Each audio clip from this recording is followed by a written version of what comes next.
that I had seen as a theme sort of for everything that was happening in the time of pandemic, that here was another, excuse the pun, sheet that's been yanked off, that we are seeing things for what they really are, and it's being able to be done in Technicolor. And I remember thinking, Gil Scott-Heron said the revolution won't be televised, but it's about to get some airplay. And because I live in the Houston area, and the reports started coming fast and furiously then that George Floyd's roots were Houston. And so it took on a whole new tone for those of us in the Houston metropolitan area, because this was a son of Houston that had been murdered in the streets on live TV. Yeah. And I know Darren said a moment ago that vindication was kind of what he felt. How did you respond, if you did, or how did you feel? And I don't know if you saw this across social media the way in which I did. I saw a lot of mostly Caucasian people, but other people who said, as they began to learn about George Floyd, and some of his background or some of the alleged things in his background, and they begin to say, well, he was on drugs, or he shouldn't have resisted arrest, or he shouldn't break the law. How did any of that, if any of it, land on you? It felt like to me that people were trying to justify what had happened, but how did it land on you?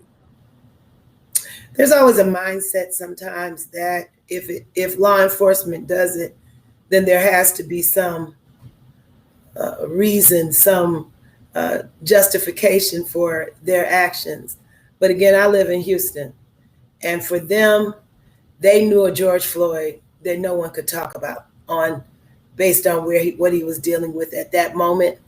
So they knew George Floyd, the athlete. They knew George Floyd, the boy made good from home, that had some struggles like most people did, but that was, living life. And so they didn't receive it quite like that. They didn't receive that. They were angry, and they were angry at the characterization of Floyd as being, someone that wasn't, persona non grata because of some issues in his life. So I wasn't surprised by it. So I don't think I wasted any emotion on it, because I think that's how we get characterized all the time. There's always the search to look for something that's in our past that justifies the treatment that we received, and there was no justification for that. And Darren, what about you? I think justification is always primary in justice. The issue is the qualifier for justice is humanity.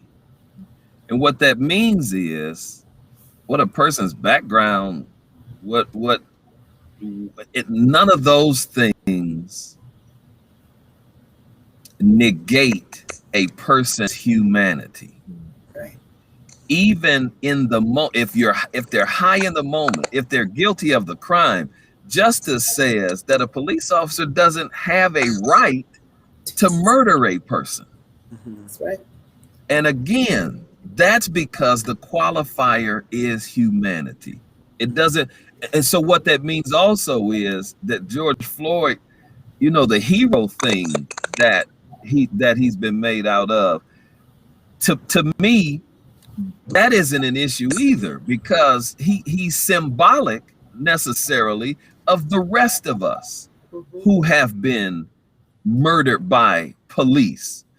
His case becomes one that is as salient as it is, because this is the first time we see police murder with them literally, physically, with their bodies killing them. Before, they're just shooting them. They're at a distance committing it's the gun, the weapon that's actually doing the killing. This time we see the man with his knee in his neck and he's killing them. And let us not forget the other two officers who had their bodies pressed into his body at the same time that Derek Chauvin did. It's that aspect of it that actually makes it more sensational than the other. But George Floyd is symbolic. There's not a hero status that necessarily should be given to him because of this. But again, there is nothing else that should impeach his person or character because of whatever his past. He's a human, like all of the other African American women and men who've been murdered by police. I want to ask you both, do you think at the point that, I don't want to call him a murderer, but former Officer Chauvin put his knee on his neck, do you think his intent was to kill him? Marcus, I know you don't want to call him that, but the court of law does at this point. So therefore, it's okay. I still don't want to call him. I understand. I understand your position. I'm just saying that that's his conviction. And so I think that as I watched him, seemed to glean some satisfaction as he not only kept the knee on his neck, but put his hand in his pocket, as kind of to say, I'm going to kneel right here until the job I'm trying to get done is done. For me, that resolve on his face, that he wasn't holding on to something to get balance. He balanced on his neck. And that was probably the hardest thing for me to watch. That look on his face as he looked up at a crowd yelling at him and put his hand in his pocket. Like, I'm gonna stay right here. And that was the most devastating moment for me. So yeah, I think there was it may not have started that way, but I think that in the midst of it, something in him kicked in and said, yep, I'm going to take this one out. Okay. And what about you, Darren? To my mind, premeditated, cold blood calculated murder is my estimation of of Derek Chauvin, for this reason. I was mistakenly misled into thinking 8 minutes and 46 seconds, we all were, was the time frame that he had his body physically depressed in a position to intentionally disrupt not only the flow of air, but also the flow of blood. The actual time, 9 minutes, 29 seconds. That's intention. Okay. I want to pivot a little bit from that. So it's been a year. How do you feel today? How do you feel today? It's been a year. What are your thoughts today? My thoughts today are that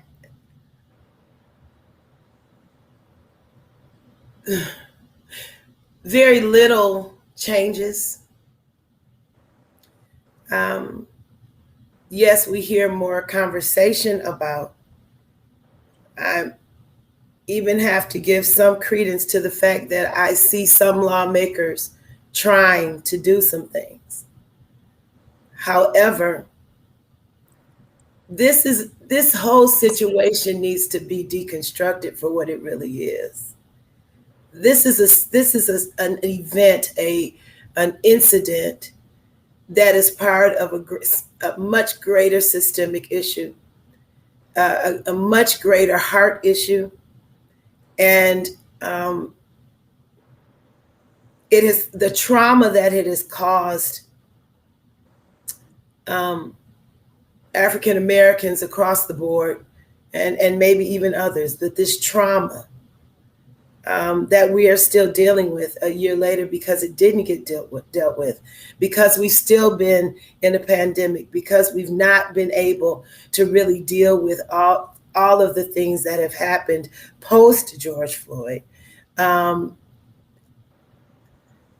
not sure that it's being gone about in a way where there really is intention for there to be change. I'm concerned that the conversation is seemingly enough for far too many.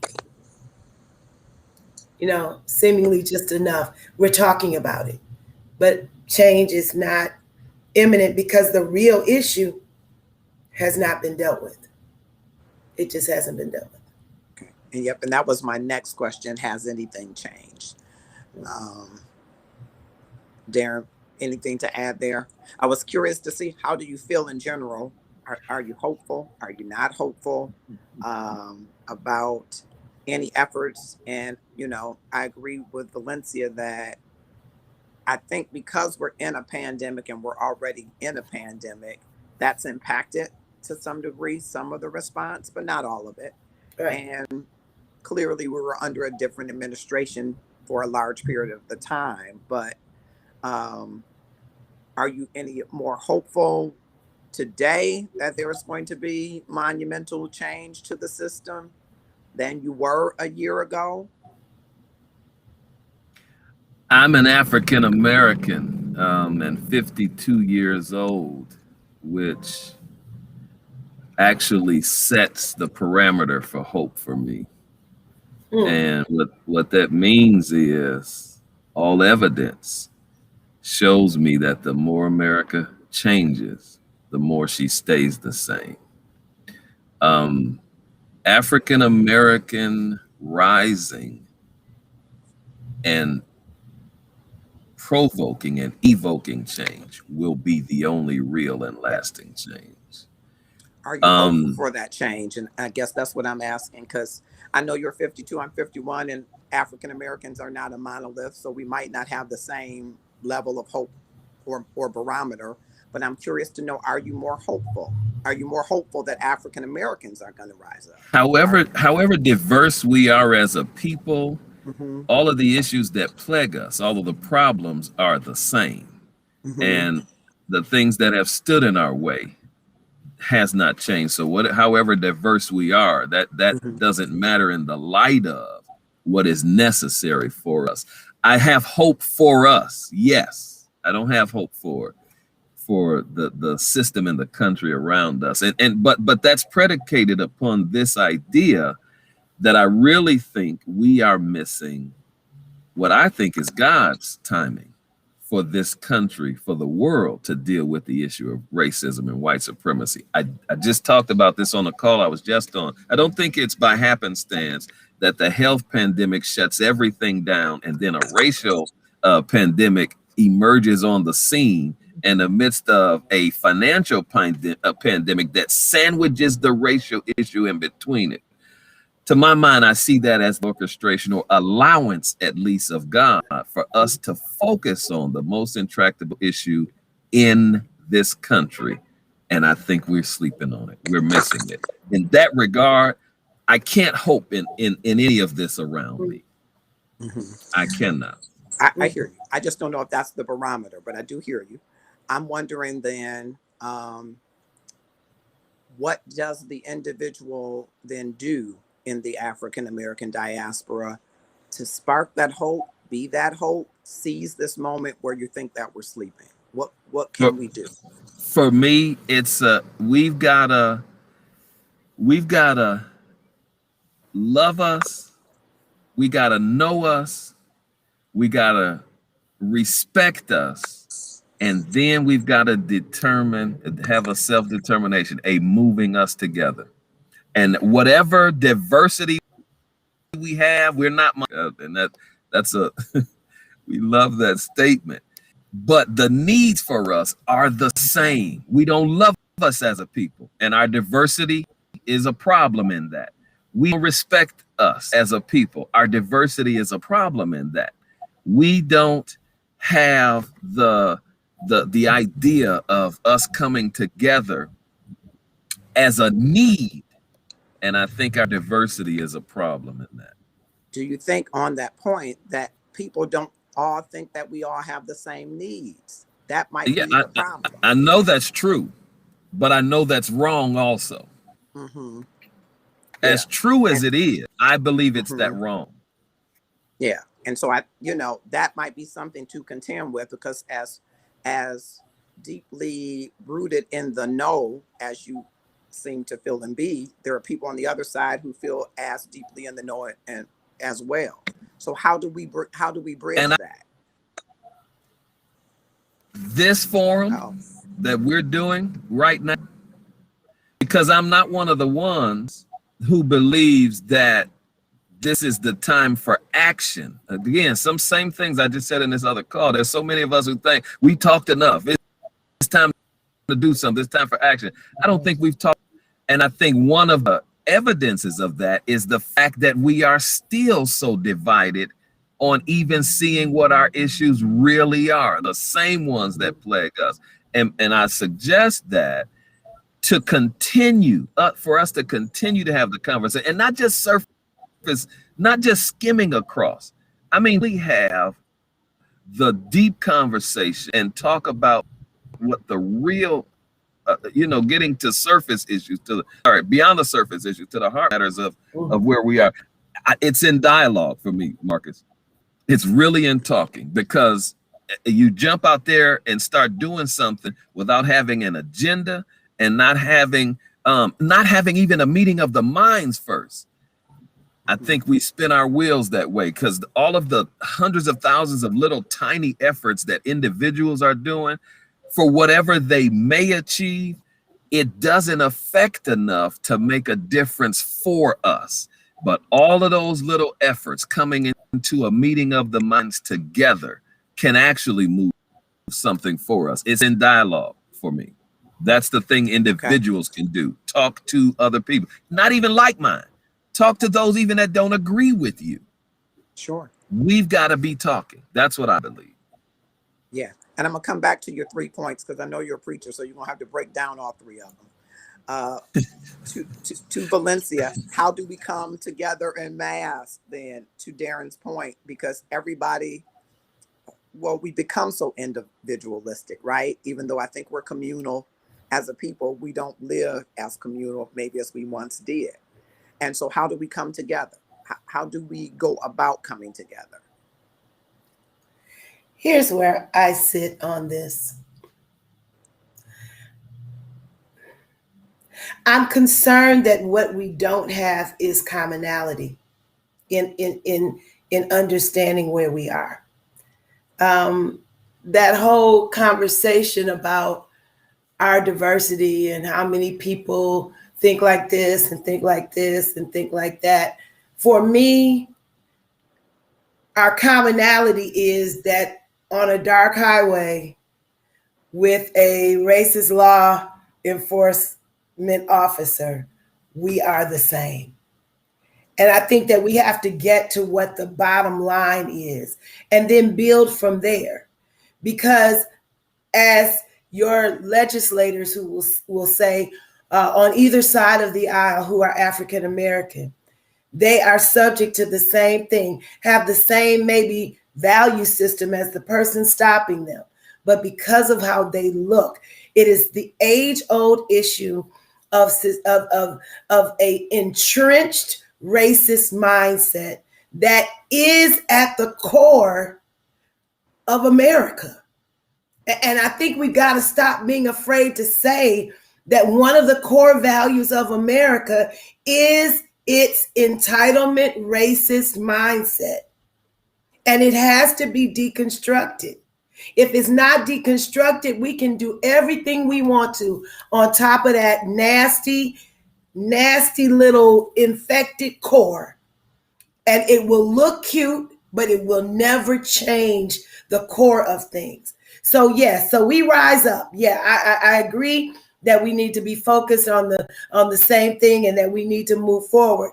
But we're still going to deal with the cesspool that is the core of the heart of America. And if we don't call it out and never let that die until, and I see some people, don't get me wrong, I don't think everybody's over there. I'm not saying everyone who is white in America or who doesn't look like we do don't have a heart for what the struggle is.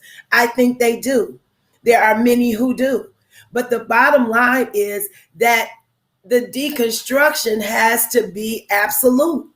It can't be, it's like an infection. You can't kind of clean it. You got to clean the whole thing out. Otherwise, the infected part will still be infected. You got to clean it out. And we've got to be ready and willing and stop having the need to be so benevolent that we don't call it what it is. And I want us to get to love, but love that is put on is not love at all. Love that comes from the core is love that can sustain.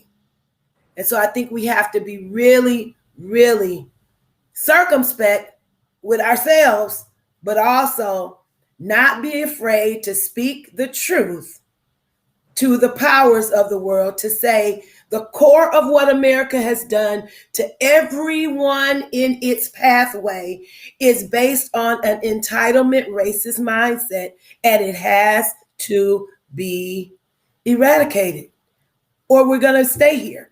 It'll just be the next group who has to deal with it. We got to get it done, and we got to stop being afraid of it. Yeah, I appreciate the passion with which you speak on that.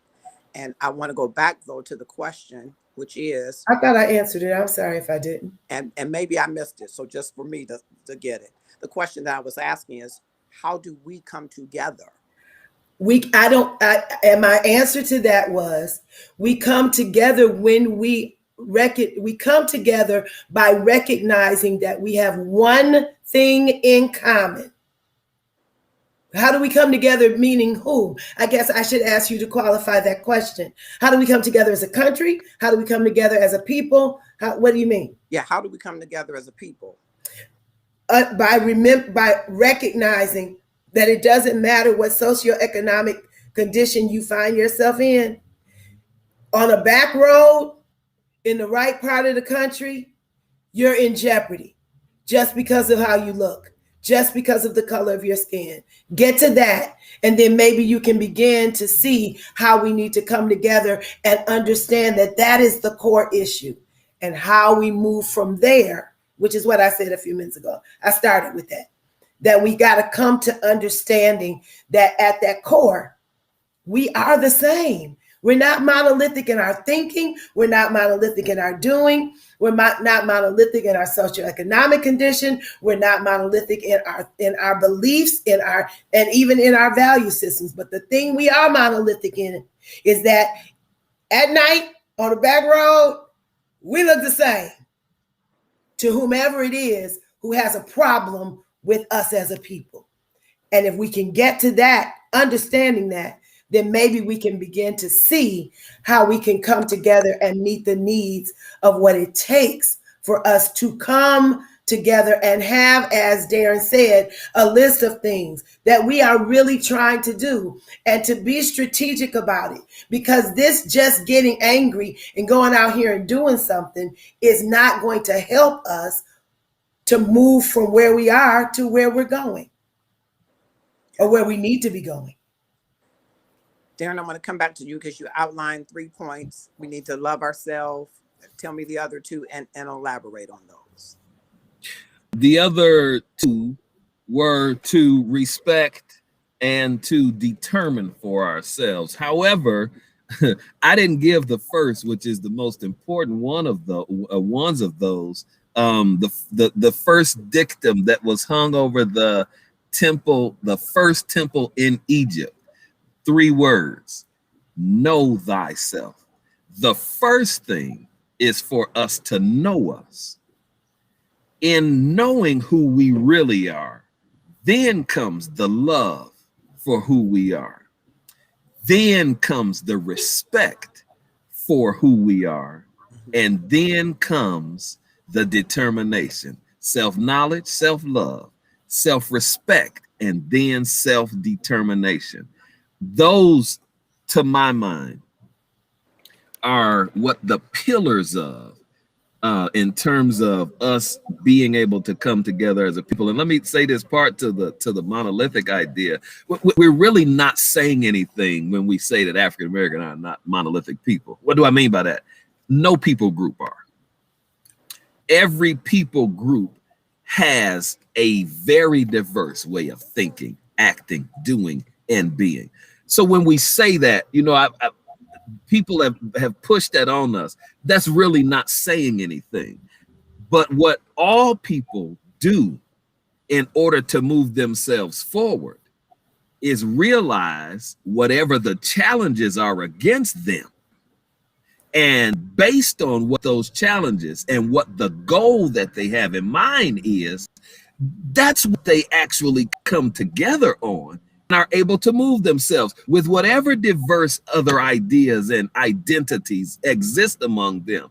The challenges before them and the goal ahead of them is the place at which all other peoples actually coalesce and bring a cohesiveness to themselves, with themselves, among themselves, in order to move themselves. And just as Pastor Valencia said, that's no different from us. So celebrating and cheering and announcing how different we are, the fact that we are different, that's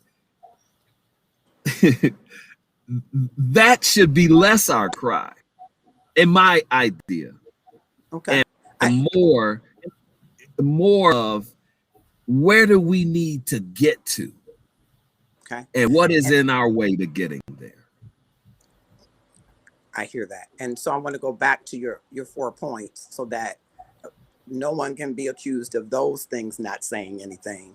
Break down those 4 things to me in detail. What do you mean, know thyself? Self-knowledge, it is the quotient of knowing thyself. I'm a classroom teacher, high school classroom teacher. I teach history, social studies. The degree to which our young people don't have the slightest clue about who African and African American people are is doleful and woeful. But I know that they don't know it because their parents don't, their grandparents don't, and even their great-grandparents don't. How is that? Because I teach a school system, and I know our schools don't teach African and African-American history, okay? There's a constructed design to miseducate us. So I know that we don't know who we are. That means the responsibility is on us to know who we are. Malcolm says, you're a fool to think that your enemy is going to teach you about yourself, to teach you how to overthrow them. So that the knowledge of who we are was planned and hidden from. It's our responsibility to know who we are. When we know who we are, again, I said it's to love who we are. One things that let me just very quickly, one story. I was in Walmart. This was a couple of years ago. My battery is running low. This thing is not going to let me finish. And I don't have my charger, guys. I'm really sorry, but I'm going to talk till it does what it does. I was in Walmart and I spoke to this brother. When I'm walking by, I just spoke to him. What's up, brother? And he turns around and he speaks first. He's like, what's up, man? And then he catches himself. He's a thug, okay? He catches himself and he turns around to me. Man, do I know you? You don't know. Don't speaking to me. You don't know me. Why are you speaking to me? To me, that was a classic example of the kind of hate that we have for ourselves because of the confusion about ourselves. And so to love us is to recognize that even those of us in our community, I don't call any of us coons or sellouts, or I don't say it publicly. I don't talk about us in that way. Why? Because I love us. I heard David Banner say it, and when I heard him say it, I was so attracted to it. He says, he says, I love us. I love our people. And as long as I live, I'm going to do better about loving us. That's got to be the attitude that we have about ourselves, and for more than one reason. One of the reasons is, and please hear this, because it's what African Americans do that the rest of the world eventually starts copying. The rest of the world eventually models after what we do. That's one of the reasons that we've got to love ourselves. The second reason is because we're lovable people. Everybody who hates us love us. So we got to love ourselves because everybody else love us. I know that's crazy. That sounds really crazy. But there's a point in there. The other thing is to the self-respect. And all you have to do is listen to some of our music to hear rappers talk about females to know what I'm talking about when it comes to respect. All you got to do is hear some of us talk about the rest of us to know what I mean when I talk about respect us. Because the only way that we can really be together and do something together is there has got to be the kind of respect that we are not suspicious of this sister who could have an agenda against what we're trying to do. People respecting means that I gotta have your best interest at heart, both of you, and you will have mine at heart, and that we will treat each other and speak to each other in the way that is best coming out of our heart. And love each other, but follow this self-determination. And we can't allow white people to keep setting agendas for us, to inviting us to tables and into conversations. We have got to determine all of those for ourselves. Right. Thank you for breaking that down. Principle. Let me to one the principle for that in Kiswahili and Kwanzaa, kujichagulia, self.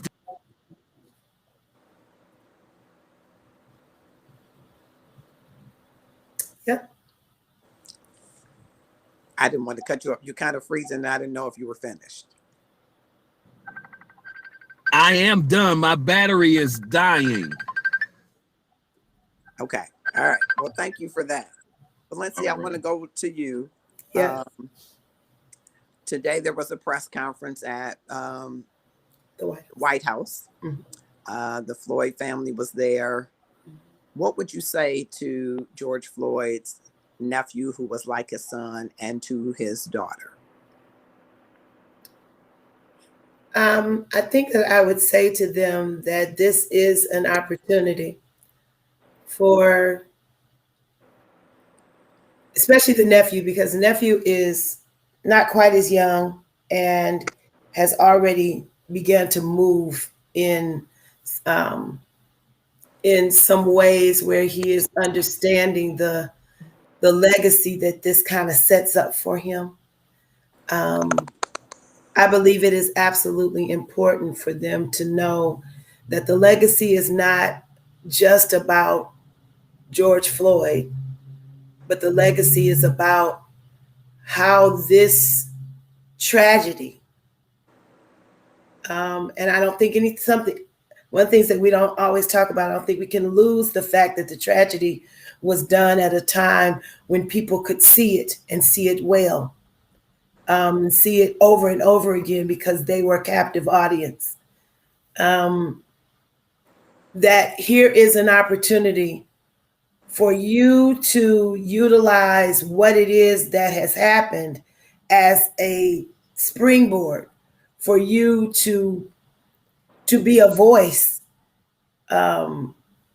for change, for difference, for an understanding of who we are, and to not allow the system to continue to just do this over and over again. You've got a platform, you've got a voice right now, and to utilize it.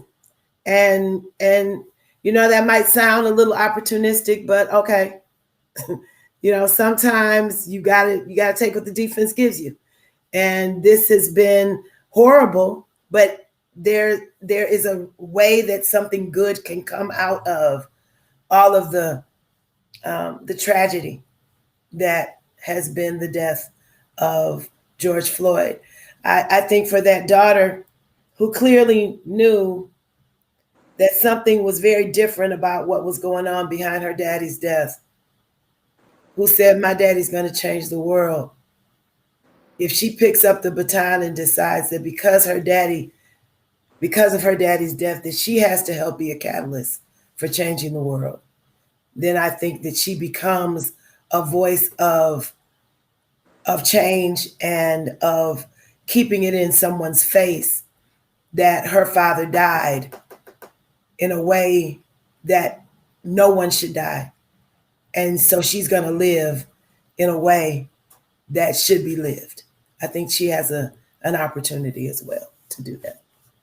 Well, thank you, Valencia Edner, for joining us, and Darren Williams, who has, I think, ran out of battery juice. Yeah. Thank you so much. I appreciate your coming on tonight. Thank you so much. Can I say one more thing before we go? Okay. I think that one of the things that, you showed the book at the very beginning. One of the things that we tried to really deal with as we talked about what all of the fires meant last year. I don't want us to think that just because they're not burning physically anymore, that the fires are out. The embers are very, very hot, and it takes one little thing to set it ablaze again. And I think we have to be really cognizant that if we're not taking hold of what it means to be community, if we're not beginning to, as Darren would say, love ourselves, know ourselves, love ourselves, and respect ourselves on any level, if we're not willing to stop, and people like to say, don't mix these, but you have to, because it's all part of a mindset. If we're not willing to stop taking each other out, if we're not willing to start looking at the reasons for the fires that burn and what we can do to do all that we can to not necessarily put them out, but to channel them in a way where they're going to make a difference, where they're going to be purification fires as opposed to destruction fires. Unless we're willing to do that and really get ahead of this and see it for what it really is, we're going to see this happen again and again and again. We've got to determine that not only have we had enough of the treatment, we've also had enough of how we have responded to it. We're very reactionary, and our reactions last for but a moment.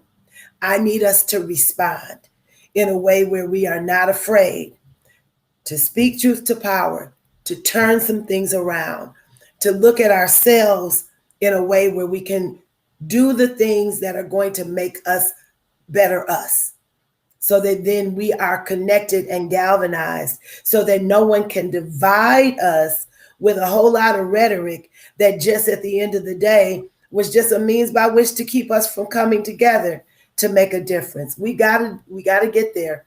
I don't know how many of us are willing to put ourselves out here in order to help that happen, but we gotta gotta be a light in every corner that we're in, so that we can draw each other to the light of each other, so that we can make a difference and turn some darkness around in this world.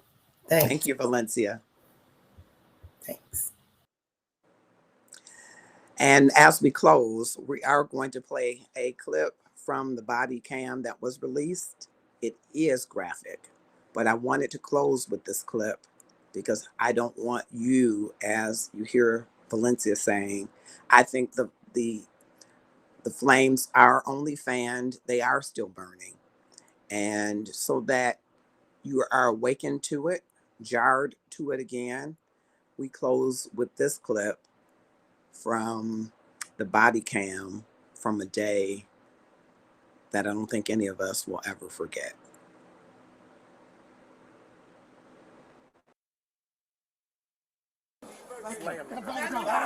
Yeah, just when you get up on the ground. I appreciate that. I do.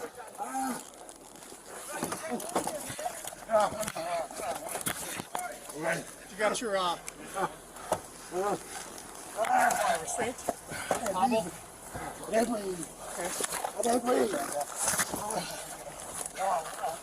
Jesus I can't breathe. I can't breathe. Thank you. I can't breathe. Stop moving. Mama. Mama. Yeah, Mama. Jesus. Mama. One of the front pouches Mama. on my right side bag. Mama. Mama. EMS code 2. You're the rest guy. All right. All right. Oh my God. I can't believe this. I can't believe this. I can't believe this. I can't believe this, man. Mama, I love you. Reese, I love you. You got hobble? To my kids, I love them. I'm dead. Mine's in my side. It's listed. It's labeled. It says hobble. It's on the I top. can't breathe for nothing, man. It's cold-blooded, man. Ah, ah, ah,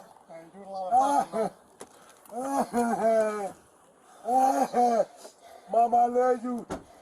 I can't do nothing. Yeah, EMS is on their way. My face is gone. Well, do you want a hobble? I can't breathe, man. Okay. Please, All right. please let me stand. No. Please, man, I can't breathe. You get up on the sidewalk, please. One side or the other, please. My face getting bad. Here, should we get his legs up? Oh Or my just God. good? Oh my God. All right. I'm dead. Hopefully, Park's still sitting in the car. They were. Look at my He face, was acting very man. little shady, like someone was in there. I'm assuming so. I believe so. He wouldn't get out of the car. He wasn't following instructions.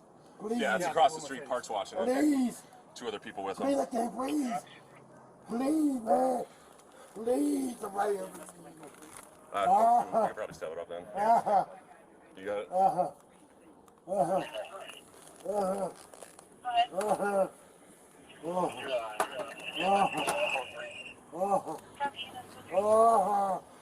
Please, man, somebody help me. I can't breathe. You're talking. You're talking fine. Deep breath. I can't breathe. I can't breathe.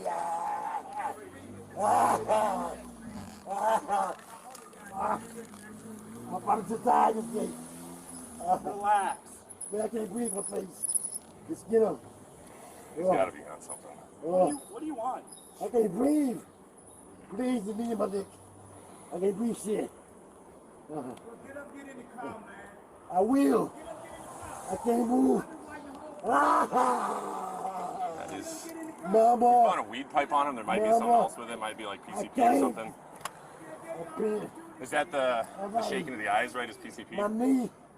My neck. Where their eyes like shake I'm back and forth through. really fast? I'm through. I got to move it. My stomach hurts. My neck hurts. Everything hurts. And there's water or something. Please. Please. I can't breathe, officer.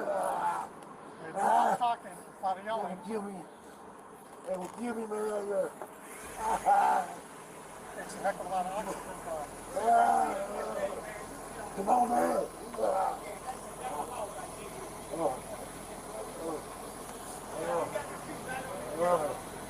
I cannot breathe. I cannot breathe.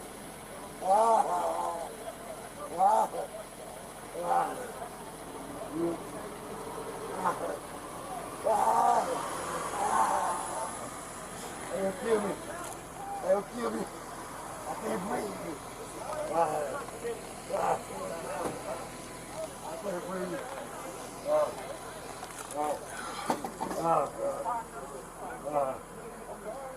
We tried that for 10 minutes.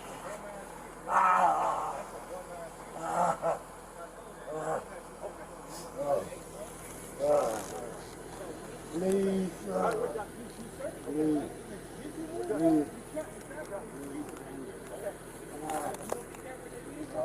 Roll him on the side.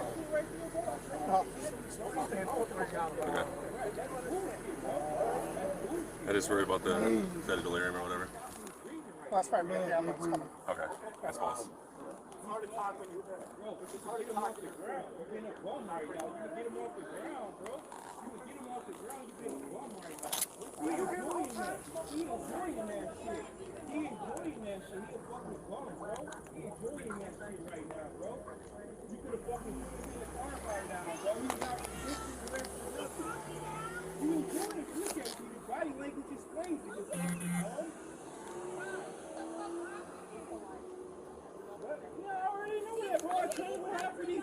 who's at the academy, bro. You know that's bogus right now, bro. You know it's bogus. You can't look at me like a man because you're a bum, bro. You're not even resisting arrest right now, bro. Yeah, I think he's just messing up. You're breathing right now, bro. You think that's cool? You think that's cool, though, right? What you Two small vessels available if you could start for an assault at next door to 2313 Washington Street. all right, so Yeah, I mean, good so far. my knee might be a little scratched, but I'll survive. You're a bum, bro. You're a bum for that. You're a bum for that, bro. You get mad. You see here. Stop being breathing right now. You about to come He's out breathing. right now, bro. Bro. Right? You gonna choke him like that? But I know what you want to do. I'm not serious, bro. Don't come over here. Don't come over here. Up on the sidewalk. Yeah, we need you to keep them distance. Yeah, you gotta have them come on. Back off! Get off! Get off! He's not responsive right now. He's not Roll him on the side. responsive right now. He's not responsive right now, bro. No, bro, look at him. He's not responsive right now, bro. Bro, are you serious? He's gonna Got one? do that with that on his neck, bro? Is he breathing right now? Check his pulse. Check his pulse. Check his pulse, Kyle. Kyle, check his pulse. Kyle, check his pulse, bro. Bro, check his pulse, bro. He's Crying in the suspect has a gun. What is that? What do you think that is? You call when he's doing okay? You call when he's doing okay. You call what you doing. You call when he's doing okay, bro. Yes, I am. Minneapolis. Bro, you think that's okay? Check his pulse. Check it right Kyle, check his pulse. Check. The man ain't moved yet, bro. The man ain't moved yet, bro. Bro, you're a bum, bro. You're a bum, bro. You're definitely a bum, bro. Squad 330, EMS at Portland and 36, they were advised of Bro, he has not moved. You advise what? I called 3. Acknowledge that. Okay, that's cool. Go back. Copy, I should give you their updated location. They're en route.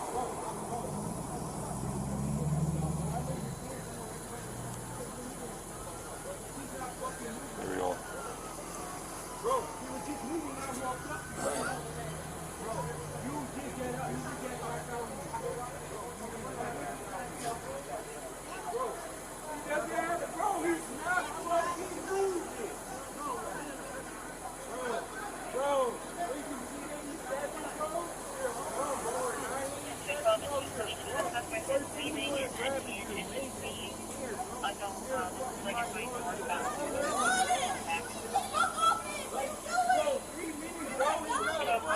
Not responsive right now. You guys might want to. Right now. Bro, he's not even fucking moving. Get off of his fucking neck, bro. Get off of his neck. Yeah, look at that, bro. Are you serious?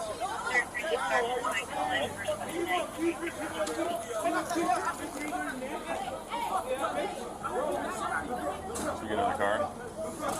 Get another car just for crowd. Let's get them on this. He's not gonna let him keep his neck, bro. You're a bitch, bro. How you gonna let him keep that like that? You gonna let him keep that man in front of you, bro? Huh? Like what? Bro, he's not even fucking moving right now, bro. He's not even fucking moving, bro.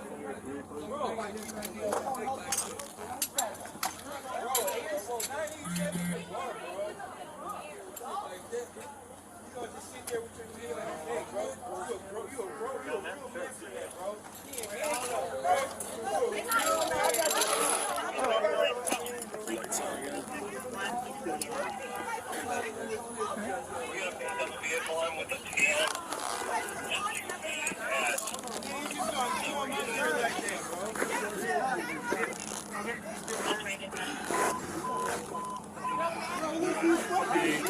You guys can get out of the way. don't touch me. Don't touch me. Don't touch me. Don't touch me. Need this?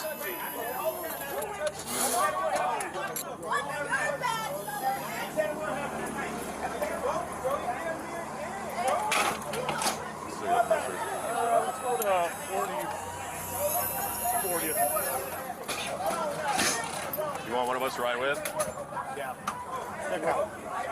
Ride with? Yeah. I don't have my phone, so I'll be back here. What's that? Help get belted down. Yep. Where are we going? We're just gonna be down the street. Okay. You guys want to shut the doors? Yep. Get out of here, and we're gonna go down the street. Do you want me in here or no? Yeah, we'll go to something. 40 seconds. Let them tell fire where to go. Okay. So you want me in here or no? Yeah, you're good. All right. Oops. You're fine. We're good.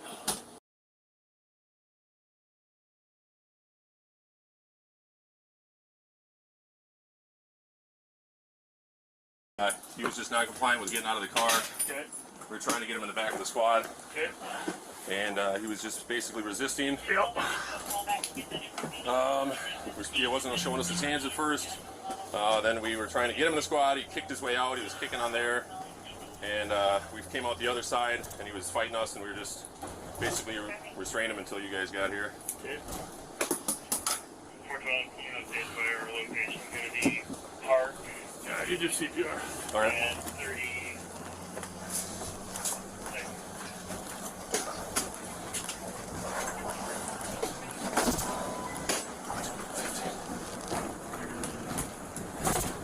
You want me doing just compressions? Questions from outside? Okay.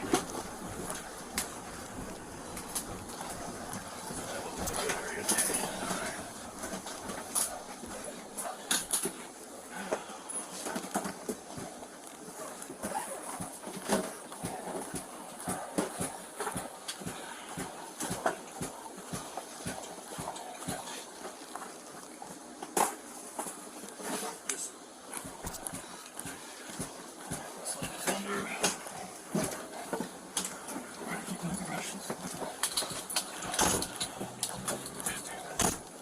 Keep checking airway or just constant Compression. constant compressions? All right. I can do airway for a while. I mean, throwing our gel in.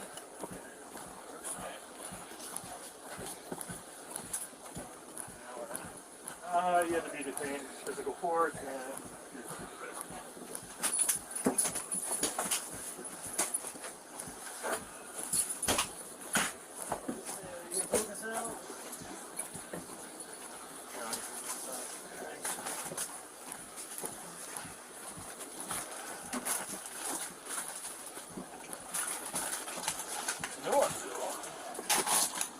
Got his arm in it. You good? Yep.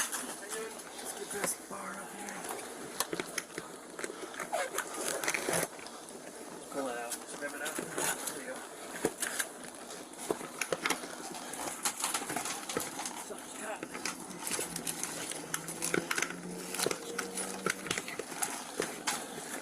You gonna pull it up? What do you need? I think it's a cloth.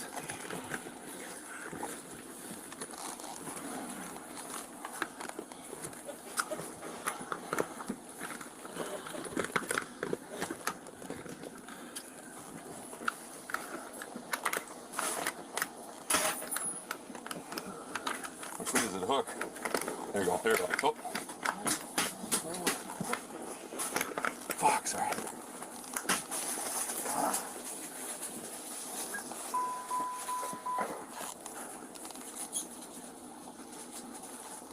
You told fire where we're gonna be, right? Yeah. Thank you.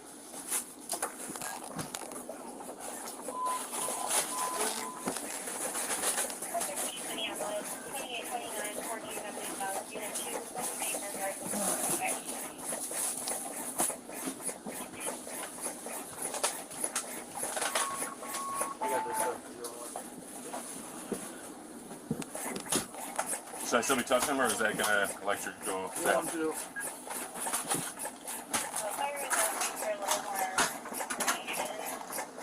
Tell him to come code 3. We're working in a rush. He's made us at the location my partner's open.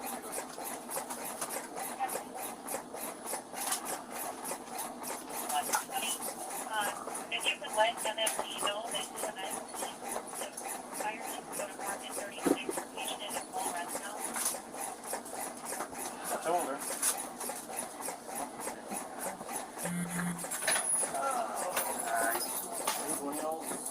Yeah.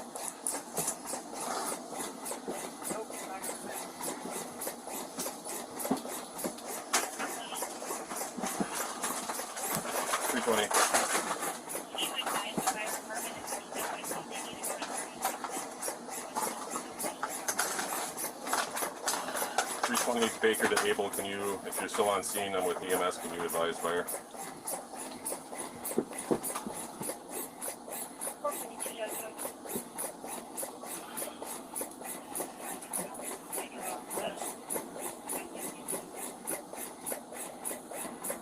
You guys need me to do anything? Yeah.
I'm gonna hold in his airway or? 1 second.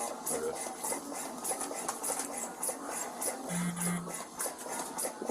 Okay.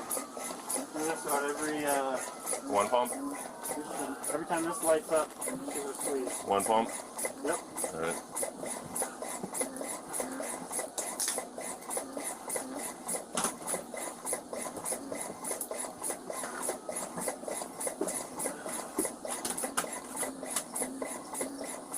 Have you fighting with you guys for a long time? No. I mean, a little bit, but not, I wouldn't say a long time, maybe a minute or two. We were just trying to get in the squad, and then came out the other end, and we're just like, we'll just wait. A lot of activity prior. Right. It took a bit to get him. I mean, we got him out of the car, and then handcuffed him, and we were walking him over there, walking across the street. You don't need me to straight places.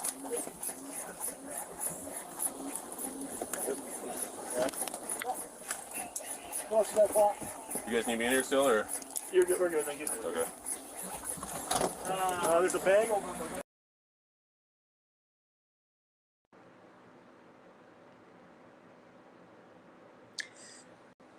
The revolution will not be televised, but the depraved indifference for human life, the tragic murdering of human life has been. And some will say that our reflections, your reflections, are mere rhetoric. But make sure that you're willing to get involved in meaningful dialogue and meaningful strategic planning and action that will make a difference across the African American diaspora and the world. You can get involved, but you must get involved in the dialogue because not everybody thinks the same. Regardless to what you're told, we do need to come together. But coming together is a great work. It's a great work when, as individuals, we haven't come to that realization that as part of the human race, that there is the need for change in systems that rule this world. Get involved. Don't let the flames flicker. Even though we're entrenched in a pandemic, you and I have a role. And we should never forget people like George Floyd, Breonna Taylor, and many others. And not just those, many names, the rolls of years from which we can call, who have found the same end. What will we do? Will we let another year go by? Will we point the fingers at who's right and who isn't, who's enlightened, and who's awake? Or will we come together and have the discussions and dialogues that are necessary for us to awaken and realize that we do have a common goal, a common enemy, and a common victory to win? I'm Marcus Holmes, and thank you for joining us tonight. Thank you, Valencia, Edner, Darren Williams, and all of you. If you've enjoyed this content, click share and tag 5 of your closest Facebook friends, Twitch TV or YouTube friends, 5 of your closest, and 5 of your more popular, to get them involved in the dialogue that can help us to get to strategic plans and actions. No man can do it alone, but we must come together and continue the coming together until we all do in some organized way, so that we can move forward to become the world that we promised that we should be, and seize the opportunity that is in front of us right now. I hope that you will click follow on the Love and Stuff page to join us in this community for more thought-provoking discussions and dialogue. And you can inbox us right there at the Love and Stuff community to give us feedback, topic ideas, and to get more information about the various products and services that are available to you. I'm Marcus Holmes. Have a grateful evening, and we'll see you Saturday on Sports Talk with Kamau and Felix. And watch their page for more information. It's a great show. Have a grateful evening.